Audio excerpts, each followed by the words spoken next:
Video like जरूर कर लीजिए और ऐसे वीडियो लगातार फ्री में पाने के लिए चैनल को तुरंत सब्सक्राइब कर लीजिए और बेल आइकन को जरूर टैप कर लीजिए ताकि आगे भी सारे वीडियो आपको मिलते रहे। यूट्यूब में फॉलो करते हैं तो प्लीज ये वाला फ्री टेलीग्राम चैनल जरूर ज्वाइन कर लीजिएगा। सारे नोटिफिकेशन सारे अपडेट यहीं पे आते हैं, ध्यान रखिए। नमस्कार दोस्तों, एग्जाम प्रिपरेशन के यूट्यूब चैनल पर एक बार फिर से आप सभी का मैं प्रियंका बहुत बहुत स्वागत करती हूँ। आरओ री एग्ज़ाम के लिए हम लोग टेस्ट सीरीज सॉल्व कर रहे हैं जो कि डेली रात को 9 बजे आ रही है। उसी को फोकस करते हुए हम लोग आगे की क्लास कंटिन्यू कर रहे हैं। अगर आप न्यू हैं चैनल पर, ये क्लास डेली आप रात को 9 बजे देख सकते हैं, जिसमें आरओ का री एग्ज़ाम हो या यूपी पीसीएस हो, आप दोनों को टारगेट करते हुए यहाँ पर क्लास कर सकते हैं। ये आपको जो टेस्ट सीरीज दी जा रही है, अलग अलग मॉक टेस्ट हैं और उनसे जो इंपॉर्टेंट क्वेश्चन हैं वो मैं लेकर के करवा रही हूँ। तो मतलब आप इसमें सीरियल देख रहे होंगे कि बिल्कुल एग्जैक्ट सीरियल नहीं चल रहा होगा। 100 to 150 क्वेश्चंस में लेकर के चलती हूँ और उसमें भी जो आपके क्वेश्चन नहीं आ सकते हैं वो मैं इनको स्किप कर देती हूँ, लेकिन जो मोस्ट इंपॉर्टेंट क्वेश्चन है वो मैंने रखे हुए हैं। तो डेली इस सीरीज को फॉलो कीजिए। इसमें ज़्यादातर प्रश्न वो मिलेंगे जो लेटेस्ट ट्रेंड रहा है एग्जाम पैटर्न का, जैसे कि क्रोनोलॉजी वाले क्वेश्चन, स्टेटमेंट वाले क्वेश्चन और स्टेटमेंट देकर के पूछना कि इनमें से कौन कौन से कथन सही हैं। ठीक है, इस तरीके के ऑप्शन दे दिए जाते हैं। हिस्ट्री हो, ज्योग्राफी हो, पॉलिटी हो, यूपी जीके हो, सारे सब्जेक्ट आप यहाँ पर कवर करेंगे। तो ध्यान से इस क्लास को देखिए। इसके साथ साथ आप टेस्ट सीरीज ज्वाइन करना चाहते हैं या पेड क्विज लेना चाहते हैं, कंप्लीट क्रैश कोर्स पाना चाहते हैं, इसके लिए आप स्टडी फॉर सिविल सर्विसेज का कोर्स ज्वाइन कर सकते हैं। ये पेड ग्रुप के लिए आपको नंबर्स प्रोवाइड किए गए हैं। व्हाट्सएप मैसेज के थ्रू या कॉल करके आप जानकारी ले सकते हैं।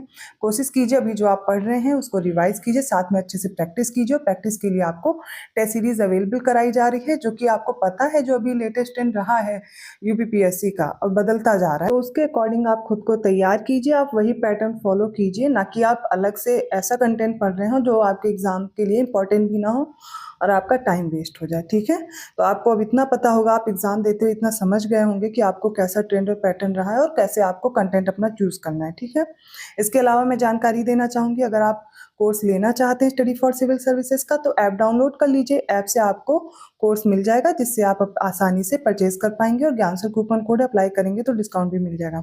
जरूरी नहीं है आप कोर्स ही परचेज कर रहे हैं तभी आप तैयारी कर सकते हैं।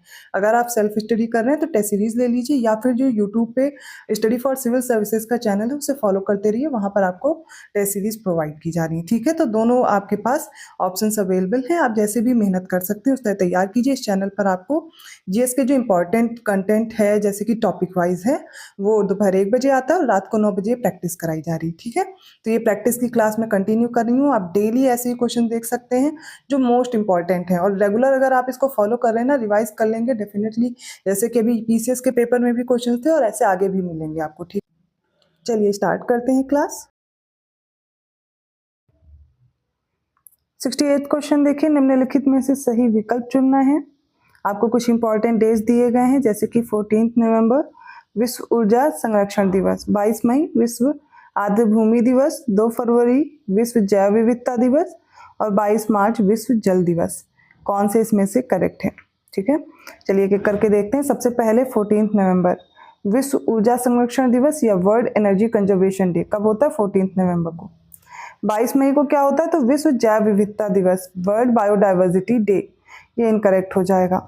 ठीक है, और विश्व आर्द्र भूमि दिवस या वर्ल्ड वेटलैंड्स डे कब होता है? 2 फेब को, 2 फेब को, तो ये भी इनकरेक्ट हो गया। राइट, अगला देखते 22 मार्च को क्या होगा? विश्व जल दिवस है, करेक्ट है। राइट आंसर है ऑप्शन बी, पहला और चौथा सही है।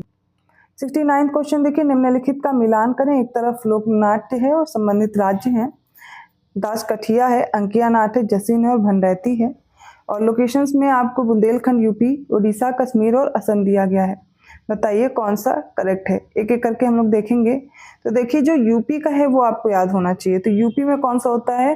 भंडैती होता है, बुंदेलखंड रीजन में। डी का 1 देखिए कहाँ पे दिया गया और एक ही ऑप्शन में है, हमें उत्तर मिल गया। या आपको इसके अलावा भी कोई उत्तर पता होता, जैसे अंकिया नाट है, ये असम में होता है, तो बी का 4 मिल जाता तो भी आपको 2 ऑप्शंस मिलते और इसके बाद आपको ढूंढना पड़ता। फिर जश्न देखते हैं, जश्न कहाँ मनाया जाता है? ये कश्मीर में। और अगला आ जाता है दसकठिया, ये कहाँ होता है? ये होता है उड़ीसा में। राइट आंसर क्या है? Option D. अगला प्रश्न देखिए, निम्नलिखित में से इनकरेक्ट ऑप्शन अब हमें चूज करना है। नेम ऑफ पॉटरी दी गई है और उनके प्लेस ऑफ ओरिजिन दिए गए हैं।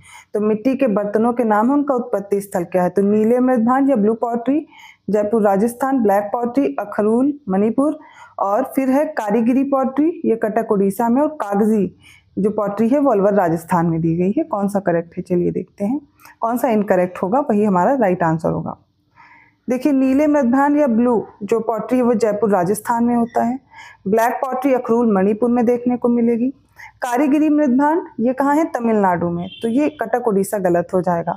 कटक उड़ीसा यहाँ पर गलत है, याद रखिएगा। नेक्स्ट देखते हैं कागजी, तो कागजी अलवर राजस्थान है, ये भी करेक्ट है, हमारा राइट आंसर ऑप्शन सी है। आजमगढ़ के यूपी में भी ब्लैक पॉटरी मिलते हैं, याद रखिएगा। ब्लैक पॉटरी अखरूल मणिपुर में भी और आजमगढ़ के यूपी में भी, मतलब यूपी का जो आजमगढ़ है वहाँ भी, याद रहेगा। राइट आंसर ऑप्शन सी है। 71 क्वेश्चन देखिए, सबसे पहले आपको क्वेश्चन को देखना है, रीड करना है, आपका क्या आंसर है देखिए, उसके बाद मैं करेक्ट करवा रही हूँ। पहला स्टेटमेंट है जो सुप्रीम कोर्ट के न्यायाधीश हैं इनकी नियुक्ति के लिए जो ऊपरी आयु सीमा है वो 65 वर्ष है। तो ये आपको बिल्कुल सही दिया गया है, लेकिन ये किस आर्टिकल में है, तो मेरे साथ आप आर्टिकल भी याद करेंगे, 124 क्लॉज 2। इसमें बताया गया कि सुप्रीम कोर्ट के जो जजेस हैं उनकी जो अपर लिमिट है एज की वो कितनी, 65 ईयर है।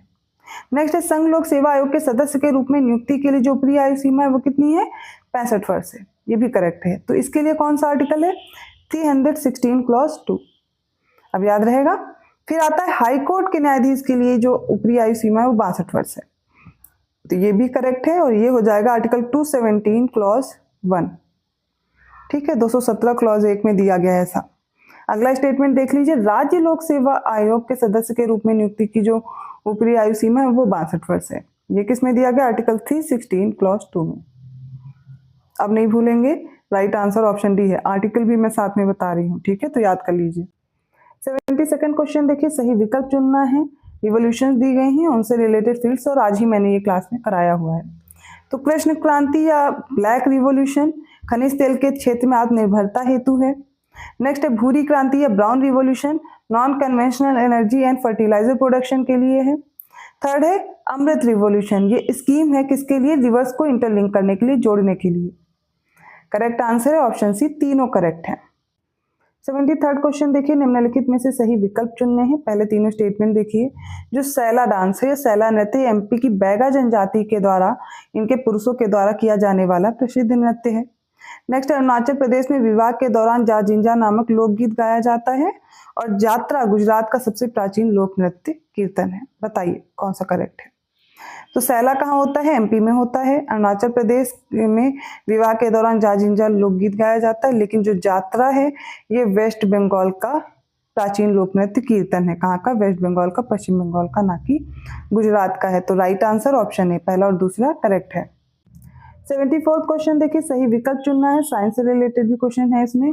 जैसे दूध में केसीन नामक प्रोटीन पाया जाता है, जौ की फसल में जीन प्रोलैमिन नामक प्रोटीन पाया जाता है, गेहूं, मक्के, राई आदि की फसलों में ग्लूटेन नामक प्रोटीन पाया जाता है। देखिए कौन सा करेक्ट है, ये हो जाएगा इसमें पहला। दूध में तो केसीन होता है, पहला करेक्ट है, लेकिन दूसरा गलत है। देखिए जीन प्रोलैमिन किस में होता है, मक्के में होता है, तो जौ गलत हो जाएगा। गेहूं, जौ और राई, यहाँ मक्का नहीं होगा, गेहूं, जौ और राई की फसलों में ग्लूटेन नामक प्रोटीन होता है। तो अब से याद रखिएगा, ग्लूटेन जो प्रोटीन होती है वो गेहूं में होती है, जौ में होती है और राई में होती है, और ये जो जीन प्रोलैमिन है ये किस में होता है, ये मक्के में होता है। पटुआ चित्रकला जो कि उड़ीसा में दी गई है, जरदोजी दी गई है यूपी, सुजानी कढ़ाई जम्मू कश्मीर, और जरी तंचोई साड़ियां वाराणसी यूपी। बताइए कौन सा करेक्ट मैच है, देखते हैं। जो पटुआ चित्रकला ये वेस्ट बंगाल का है, उड़ीसा गलत होगा। जरदोजी के लिए यूपी फेमस है, सही है। सुजानी जम्मू कश्मीर, और जरी तंचोई याद रखिएगा वाराणसी यूपी। राइट आंसर है ऑप्शन सी। अगले प्रश्न सेंसस से रिलेटेड है। तो 2011 का जो सेंसस है उसके अकॉर्डिंग बताना है उच्चतम जनसंख्या घनत्व वाले 4 राज्य कौन से, और राज्यों का क्रम आपके सामने दिया गया है। आप वीडियो पॉज कीजिए, मैं आंसर बताऊंगी, ठीक है। तो इसका राइट आंसर है ऑप्शन सी, बिहार, फिर वेस्ट बंगाल है, केरल है, फिर यूपी है, और उसके बाद हरियाणा है। तो सबसे अधिक जनसंख्या घनत्व कहाँ का है, बिहार का है 1106। वैसे आपको यूपी का याद रखना 829 है, पूछा जा सकता है। तो बिहार, उसके बाद वेस्ट बंगाल है, केरल है, और 4th नंबर पर अपना यूपी आता है, उसके बाद हरियाणा। 77 क्वेश्चन में देखते हैं, अब बताना सबसे कम लिंगानुपात वाले 4 राज्य केंद्र शासित प्रदेश कौन से हैं, और इसमें हमें निम्नतम से उच्चतम बताना है। ऑप्शंस आपके सामने है। इसका राइट आंसर देखिए क्या हो जाएगा। इसका राइट आंसर होगा, सबसे पहले देखिए हरियाणा। उसके बाद जम्मू कश्मीर, फिर सिक्किम और पंजाब है। और आपको यूपी का भी याद रखना है क्योंकि पंजाब के बाद यूपी है 5th नंबर पर और 912 यहाँ पर लिंगानुपात। तो सबसे कम कहाँ है? हरियाणा, फिर जम्मू कश्मीर, सिक्किम, पंजाब और यूपी, याद रहेगा। सबसे अधिक लिंगानुपात वाले अगर 5 राज्यों की बात करूं तो वो कौन से हो जाएंगे? केरल, तमिलनाडु, आंध्र प्रदेश, छत्तीसगढ़ और मेघालय। फिर से सुन लीजिए, केरल, तमिलनाडु, आंध्र प्रदेश, उसके बाद छत्तीसगढ़ और मेघालय।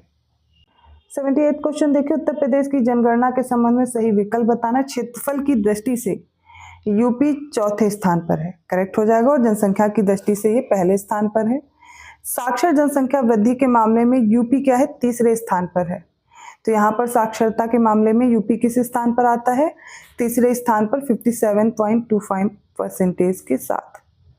ठीक है। अनुसूचित जाति की जनसंख्या की दृष्टि से यूपी चौथे स्थान पर है, ये भी करेक्ट है। राइट आंसर ऑप्शन डी है, चारों स्टेटमेंट करेक्ट है। 79 क्वेश्चन देखिए, यूपी की जनगणना के संबंध में सही विकल्प चुनना है। पहला, यूपी की अनुसूचित जाति की जनसंख्या कितनी है? 4.13 करोड़ थी, करेक्ट है। यूपी की अनुसूचित जनजाति की जनसंख्या कितनी थी? 11.34। यूपी की ग्रामीण जनसंख्या 15.53 करोड़ थी, और लिंगानुपात अभी हमने देखा कितना था? 912 था, ना कि 919 था, तो ये इनकरेक्ट हो जाएगा। साक्षरता दर कितनी है? 67.7 है, ना कि 63.7। राइट आंसर क्या हो जाएगा यहाँ पर? इसका हो जाएगा ऑप्शन डी, 1, 2, 3 आर करेक्ट। मैं उन क्वेश्चंस को स्किप कर रही हूँ जो आपके एग्जाम पॉइंट ऑफ व्यू से अभी इंपॉर्टेंट नहीं है या कोई पुराना डेटा है। 84th क्वेश्चन है, निम्नलिखित में से गलत विकल्प को हमें चुनना है। एक तरफ इंटरनेशनल ऑर्गेनाइजेशंस हैं, उनके हेडक्वार्टर दिए गए हैं। तो यूनाइटेड नेशन का न्यूयॉर्क है, अंतर्राष्ट्रीय आपराधिक न्यायालय हेग नीदरलैंड में है, विश्व स्वास्थ्य संगठन जिनेवा स्विट्जरलैंड, और उत्तरी अटलांटिक संधि संगठन नॉर्थ अटलांटिक ट्रीटी ऑर्गेनाइजेशन ये वियना ऑस्ट्रिया में है। बताइए कौन सा इसमें से इनकरेक्ट है? राइट आंसर होगा ऑप्शन डी, मतलब ये जो नाटो है, नॉर्थ अटलांटिक ट्रीटी ऑर्गेनाइजेशन, ये कहाँ पर है? तो ये याद रखिएगा, ब्रुसेल्स बेल्जियम में है, ना कि वियना ऑस्ट्रिया में है। बाकी करेक्ट दिए गए हैं। 85th क्वेश्चन देखिए, अब इसमें बताना है सही विकल्प चुन के। तो कुछ रिसर्च इंस्टीट्यूट दिए गए हैं, जैसे कि पहला है central coconut research institute Kasaragod में है, central cotton research institute Bhopal, फिर है central fuel research institute Dehradun, और central forest research institute Dhanbad में है। बताइए कौन से स्टेटमेंट करेक्ट है? इसका देखिए राइट आंसर होगा ऑप्शन ए, पहला सही दिया गया है। जो केंद्रीय नारियल अनुसंधान संस्थान है वो कासरगोड केरल में है, जबकि केंद्रीय कपास अनुसंधान संस्थान नागपुर महाराष्ट्र में है। भोपाल गलत हो जाएगा। केंद्रीय ईंधन अनुसंधान संस्थान धनबाद झारखंड में है। केंद्रीय वन अनुसंधान संस्थान देहरादून उत्तराखंड में है। करेक्ट आंसर क्या है? Option A. तो ये आज के इंपॉर्टेंट क्वेश्चंस हो गए। आई होप आपको समझ में आए होंगे। किसी भी क्वेश्चन में किसी प्रकार का डाउट है आप कमेंट करके पूछ सकते हैं। वीडियो अच्छा लगा तो प्लीज लाइक जरूर कीजिए, चैनल को सब्सक्राइब कीजिए और लोगों को शेयर करते रहिए ऐसे इंपॉर्टेंट क्वेश्चंस के साथ। मैं मिलती हूँ नेक्स्ट वीडियो में, तब तक के लिए धन्यवाद।